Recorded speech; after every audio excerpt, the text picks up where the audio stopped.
Sir இப்ப நீங்க பொதுவா நீங்க சொன்னீங்க தமிழ்நாட்டுக்கு ஒன்றும் இல்லைன்னு சொன்னீங்க. மேபி தமிழ்நாட்டில் இப்ப தேர்தல் இல்லை இல்லையா, அதனால இல்லைன்னு நினைக்கிறேன்.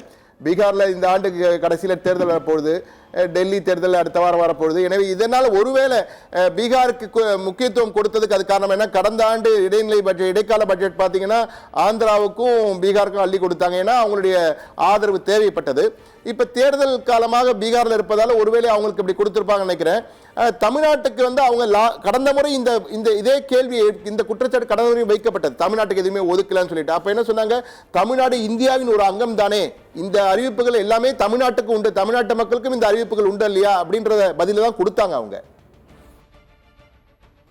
உண்மைதான். தமிழ்நாட்டிலே எய்ம்ஸ் தொடக்க போகிறோம் என்று சொல்லி ஒரு 5-6 ஆண்டுகளுக்கு முன்னாலே பிரதமர் இங்கே ஒரு செங்கல்லை நட்டுவிட்டு சென்றார். என்ன ஆயிற்று அந்த எய்ம்ஸ் மருத்துவமனை? எனவே தமிழ்நாட்டுக்கு இவர்கள் அறிவித்த திட்டங்களை எதை நிறைவேற்றி இருக்கிறார்கள் என்பதை பார்க்க வேண்டும். எனவே தமிழ்நாட்டு மக்களை ஏமாற்றுவதற்கான வழியிலே அவர்கள் சில அறிவிப்புகளை செய்கிறார்களே தவிர தமிழ்நாட்டு மக்களுக்கு நன்மை தரக்கூடிய எந்த திட்டத்தையும் அவர்கள் இதுவரை செயல்படுத்தவில்லை. இந்த எய்ம்ஸுக்கு அடிக்கல் நாட்டிய பிறகு வடநாட்டிலே ஒரு 5-6 எய்ம்ஸுக்கு அடிக்கல் நாட்டப்பட்டு அவையெல்லாம் இப்பொழுது செயல்பட தொடங்கிவிட்டன. தமிழ்நாட்டு எய்ம்ஸ் ஏன் இன்னும் வரவில்லை என்று அவர் பதில் சொல்லணும். இங்கே அடிக்கல் நாட்டி விட்டு சென்ற பிரதமர் பதில் சொல்ல வேண்டும். அது போன்று இந்த பட்ஜெட்ல இதுக்கு எதுக்குமே முக்கிய தமிழ்நாட்டுக்குள்ள மெட்ரோ திட்டத்துக்கு ஏதாவது அறிவிச்சிருக்காங்கன்னா, ரயில்வே குறித்து எந்த அறிவிப்புகளும் அந்த மாதிரி தெரியல. ஒட்டுமொத்தமாக நீங்கள் நிறைய கோரிக்கைகள் தமிழ்நாட்டில் பலர் அனுப்பிச்சிருப்பாங்க, எந்த கோரிக்கையுமே ஏற்கப்படவில்லையோ என்ற ஒரு ஐயம் எங்களுக்கு வருது. உங்கள் பார்வையில இது ஏன் இப்படி நடக்குதுன்னு சொல்ல முடியுமா? இது அரசியல் பழிவாங்கல் நீங்க நினைக்கிறீங்களா? அதுதான், தமிழ்நாட்டு மக்கள் அவர்களை ஏற்றுக்கொள்ளவில்லை. நாங்கள் பழிவாங்கவில்லை. தமிழ்நாட்டு மக்கள் அவர்கள் குழப்பவாதிகள், அவர்கள் மதவாதிகள், இங்கே உள்ள சமத்துவத்தை சகோதரத்துவத்தை அழித்து விடுவார்கள் என்பதற்காக அவர்களுக்கு வாக்களிக்க மறுக்கிறார்கள். அந்த கோபத்திலே அவர்கள் தமிழ்நாட்டை புறக்கணிக்கிறப்பதாக தான் எனக்கு தோன்றுகிறது. இதை எப்படி எதிர்நோக்க போறீங்க சார்? இப்ப நீங்க நாடாளுமன்ற பட்ஜெட் கூட்டத்தொடர் நடைபெற போது பட்ஜெட் தாக்கல் ஆயிடுச்சு, இதை எப்படி நீங்க உங்க எம்பிக்கள் எப்படி திமுக சார்பில் எப்படி எதிர்நோக்குவாங்கன்னு உங்களால் சொல்ல முடியுமா?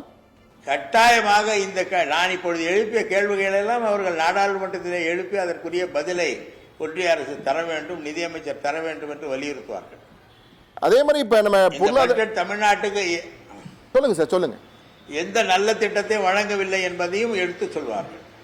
அதே போன்று இளங்கோவன் சார், இப்ப பொருளாதார ராமசுப்ரமணியன் நம்ம கிட்ட பேசும்பொழுது இந்த 12 லட்சம் ரூபாய் வருமானம் உள்ளவருக்கு வரி விலக்கு என்பது நிறைய ஒரு வரவேற்கக்கூடிய அம்சமாக தெரிந்தாலும் இது பழைய திட்டத்துக்கு கிடையாது, புதிய ரிஜிம் மட்டும்தான். இதனால பழைய திட்டத்தில் தான் சேமிப்பும் பழக்கம் இருந்தது, இந்த திட்டத்தில் சேமிப்புக்கு 80Cன்ற செக்ஷனே இல்லை, பெருசா இல்லை. இதனால சேமிப்பும் பழக்கம் இளைய தலைமுறைக்கு இல்லாமல் போகக்கூடிய ஒரு பாதிப்பு இருக்கு என்ற ஒரு கருத்தை சொன்னாரு. நீங்க இதை எப்படி பாக்குறீங்க சார்? அதுவும் உண்மைதான். பழைய திட்டத்தில் இபிஎஃப்க்கு மற்ற சேமிப்புக்கு எல்ஐசியில் செலுத்துகிற பணம் இதற்கெல்லாம் விலக்கு உண்டு. அவையெல்லாம் இல்லாமல் தான் அவர்கள் குறைந்தபட்ச சம்பளத்தை நிர்ணயம் செய்து அதற்கு வரி வசூலிப்பார்கள். இப்பொழுது அதற்கான சலுகைகள் எல்லாம் அறிவிக்கப்படவில்லை. அவர்கள் வருமானம், அந்த வருமானத்திற்கு இந்த எல்லை வரை இவ்வளவு வரி, இந்த எல்லை வரை இவ்வளவு வரி என்று நேரடியாக சொல்லிவிட்டு போயிருக்கிறார்களே தவிர அந்த சேமிப்பு பழக்கத்தை அவர்கள் உருவாக்குவதற்கு, இந்த சேமிப்பு பழக்கத்தை ஊக்குவிப்பதற்கான எந்த சலுகை திட்டத்தையும் அவர்கள் வழங்கவில்லை. அதே போன்று அவங்க இன்னொன்னு சொல்லியிருக்காங்க, நீங்க இந்த எய்ம்ஸை பத்தி சொன்னீங்கன்றதுக்காக அந்த கருத்தை மீண்டும் நான் கேட்கணும்னு நினைக்கிறேன். எய்ம்ஸ் மதுரையை பத்தி சொன்னீங்க இல்லையா, அடுத்த 5 ஆண்டுகளில் மருத்துவ படிப்பில் 75,000 கூடுதல் இடங்கள் உருவாக்கப்படும், குறிப்பாக அடுத்த நிதியாண்டுக்குள்ளாக 10,000 இடங்கள் உருவாக்கப்படும் சொல்லியிருக்காங்க. இதுல நம்ம மதுரை எய்ம்ஸ் உடைய முழுமையான இடத்துக்கும் எல்லாம் வரும்னு நினைக்கிறேன். இப்பயே இருக்கு சிலது, முழுமையா வரும்னு நினைக்கிறீங்களா? இவர்கள் களைந்தெடுத்த பொய்யை சொல்கிறார்கள். தமிழ்நாட்டில் தற்போது உள்ள மருத்துவக் கல்லூரிகளில் கூடுதல்களாக மாணவர்களை சேர்ப்பதற்கு அனுமதி கேட்டு கடிதம் எழுதியிருந்தோம். அதை அவர்கள் மறுத்து விட்டார்கள். இதற்கு மேல் தமிழ்நாட்டிலே அதிகமாக மாணவர்களை சேர்க்கக்கூடாது என்ற அறிவிப்பை செய்தார்கள். இப்பொழுது அதிகப்படியாக எண்ணிக்கையிலே அவர்கள் மாணவர்களை சேர்க்கலாம் என்றால் ஏற்கனவே இயங்கிக் கொண்டிருக்கின்ற தமிழக மருத்துவக் கல்லூரிகளில் அதிகபட்சமாக மாணவர்களை சேர்ப்பதற்கு அனுமதி அளிக்காதவர்கள் இப்பொழுது எந்த கல்லூரிக்கு இந்த அனுமதியை வழங்குகிறார்கள் என்று தெரியவில்லை. தமிழ்நாட்டுக்கு இதனால் பலன் இருக்கிறதா என்பதை பொறுத்திருந்துதான் பார்க்க வேண்டும். தமிழ்நாட்டில் இந்த 10,000 மாணவர்களை சேர்ப்பதற்கான வசதி இன்றைக்கே இருக்கிறது. இதை அவர்கள் அனுமதிப்பார்களா என்பதை பார்ப்போம். அதே போன்று புற்றுநோய் மருந்துகளுக்கு எல்லாம், உயிர்காக்கும் மருந்துகளுக்கு வரி சலுகை எல்லாம் கொடுத்திருக்காங்க. இதெல்லாம் வரவேற்கக்கூடிய அம்சமா பார்க்கலையா நீ? இல்ல, ஓரிரு அம்சம் எந்த பட்ஜெட்லையும் எல்லாத்தையுமே நாங்கள் நிராகரிக்கிறது இல்லை. உண்மையிலே பாதிக்கப்பட்டவர்களுக்கு செய்கிற சில சலுகைகளை நாங்கள் வரவேற்கத்தான் செய்கிறோம்.